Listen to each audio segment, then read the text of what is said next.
Hey guys, Eileen Noelle here, and welcome to my page.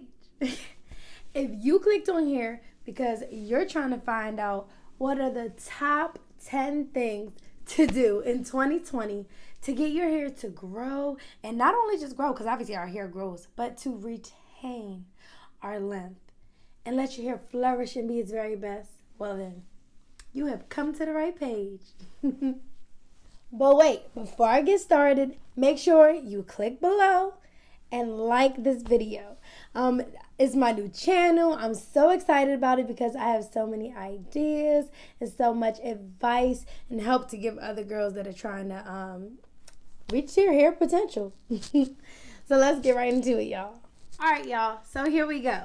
And if you ever see me looking down or around, I might be looking at my notes or the stuff that I have nearby that I want to show y'all. So don't judge me. All right. Number one. That's number one, folks. Let me tell you, when I first started my healthy hair care journey, that was what I did. I went cold turkey, and I heard people talking about no heat, no heat, and I was like, oh, I don't know if I could do that, because child, let me tell y'all about me. Your girl was putting a flat iron in her hair every day. I'ma just say that. I'ma just say that straight up. I was. It wasn't good enough for, because my hair texture. I have like my hair is thick and voluminous, but the strands are actually fine. So for me, just having it straight wasn't enough. I had to have some fresh curls all the time, child, just popping. So, but that wasn't not good for me. And as soon as I eliminated heat, y'all, I did a whole year. I didn't even expect to do that. I wound up actually going like a year and a half. That wasn't my original plan. I was like, I'm gonna do 3 months. But after I got over the initial hump, I was just able to keep going. And y'all, it was like, I'm gonna have to show a picture. It was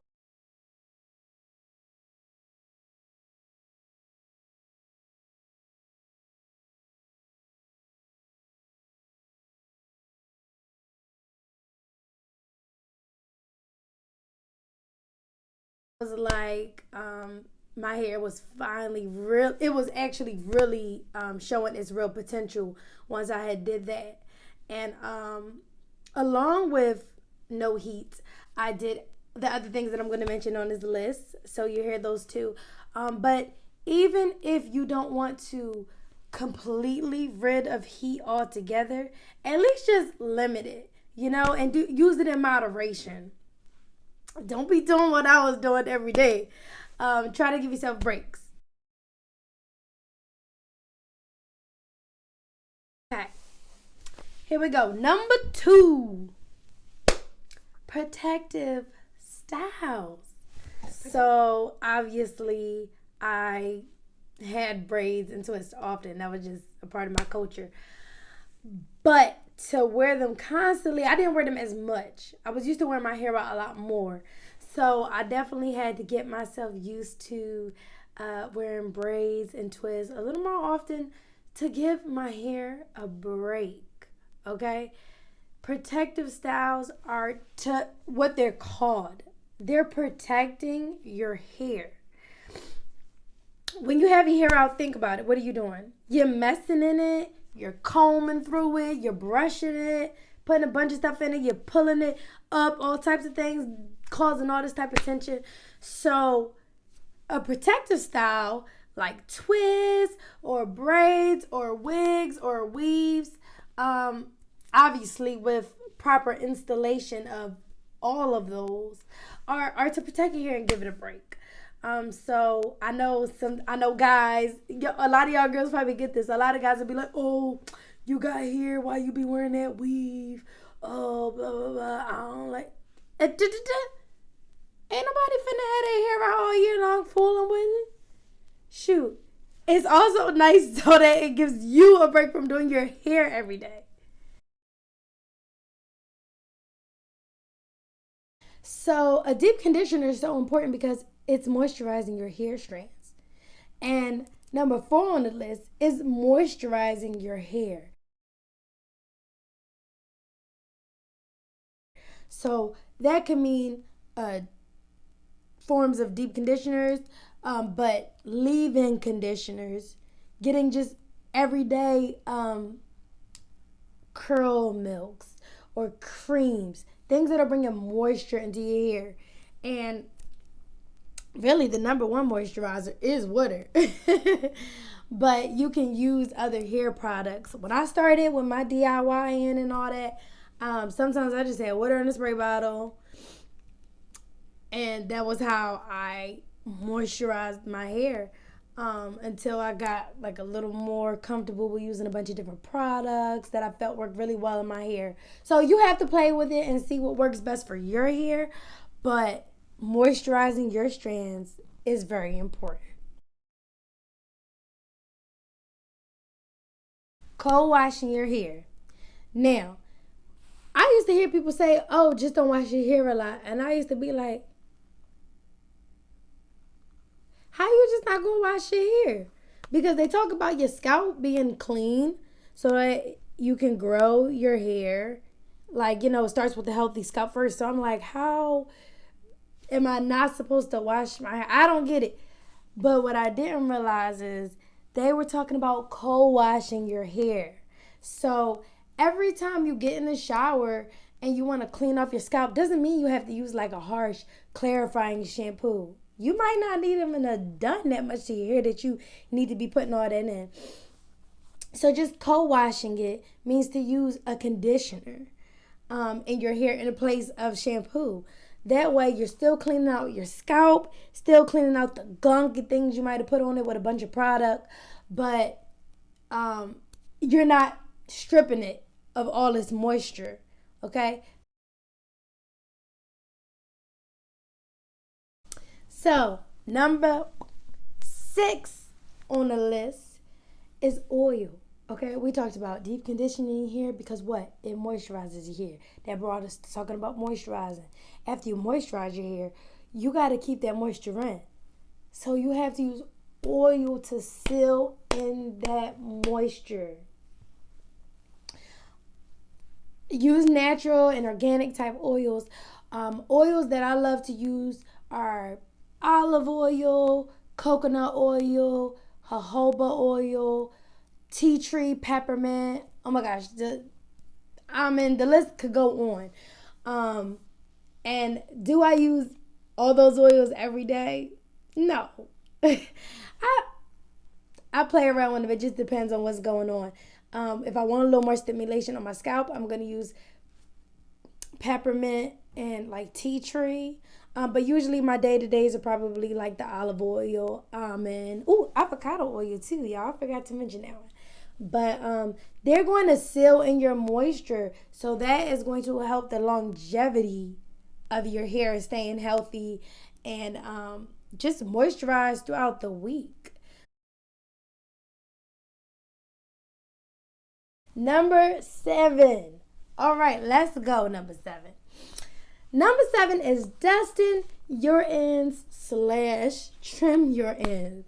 So I don't know about y'all, but when I was first going through my process of growing my hair and all that, I was trying to hold on to every little inch I had, okay? Centimeter, millimeter.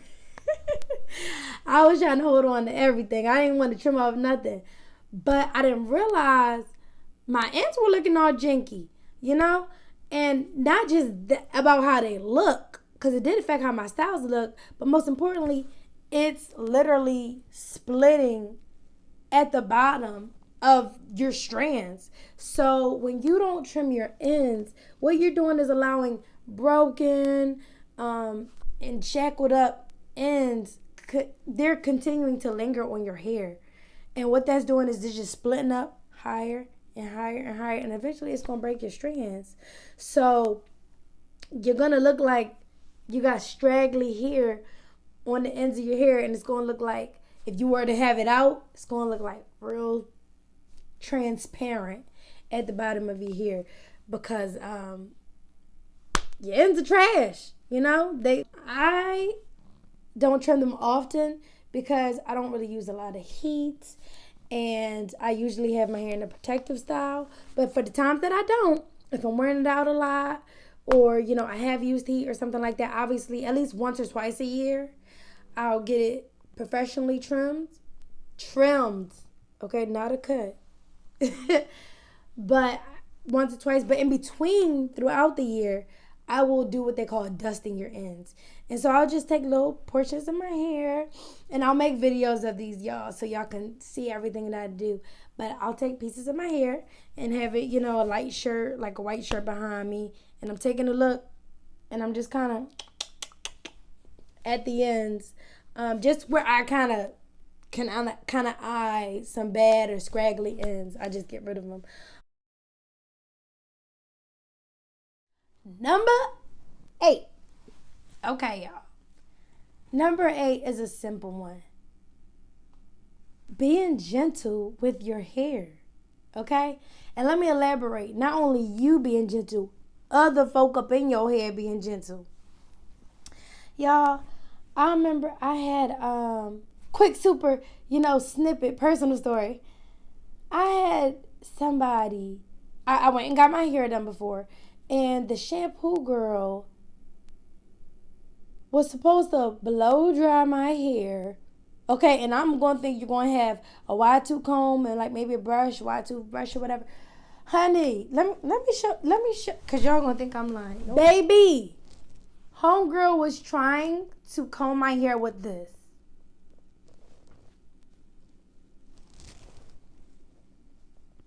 Now, y'all know I was over her, right? I'm like, oh.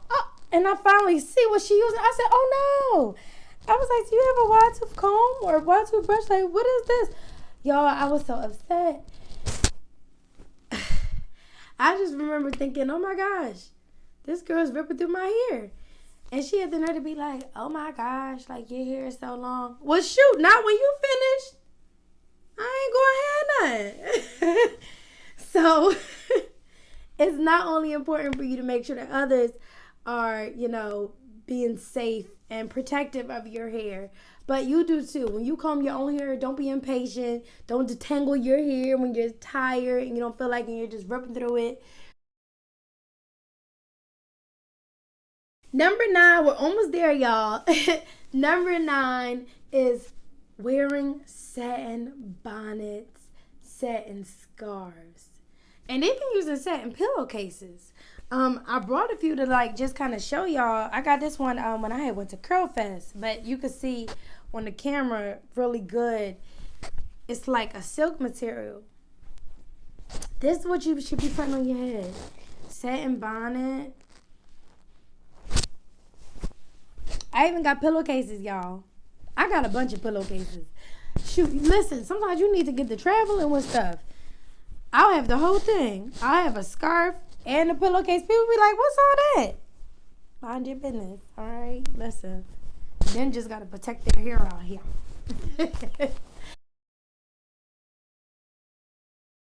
Here we go. We are wrapping it up with number 10, which is the last, but most certainly not the least. Health, y'all.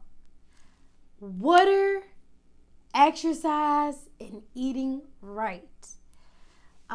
These are going to be things to just, it goes without saying, but what you put in your body is what you're going to get out. So, in my personal experience, I have seen my hair flourish the most when I am active and exercising. That stimulating, child. Licia. That exercising helps to stimulate your scalp. Vitamins are good too.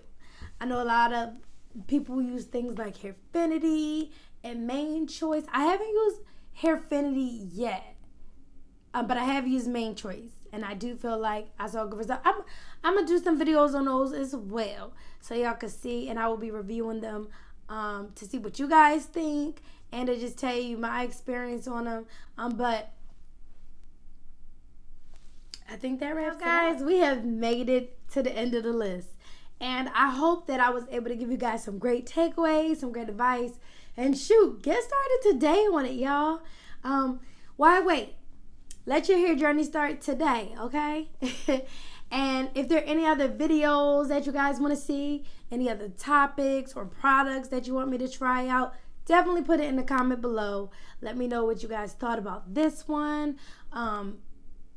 Just give me your input. I'm here for you guys. I have a couple things in mind already, and a couple series that I will be working on, so stay tuned for those as well. But yeah, I think we've covered everything.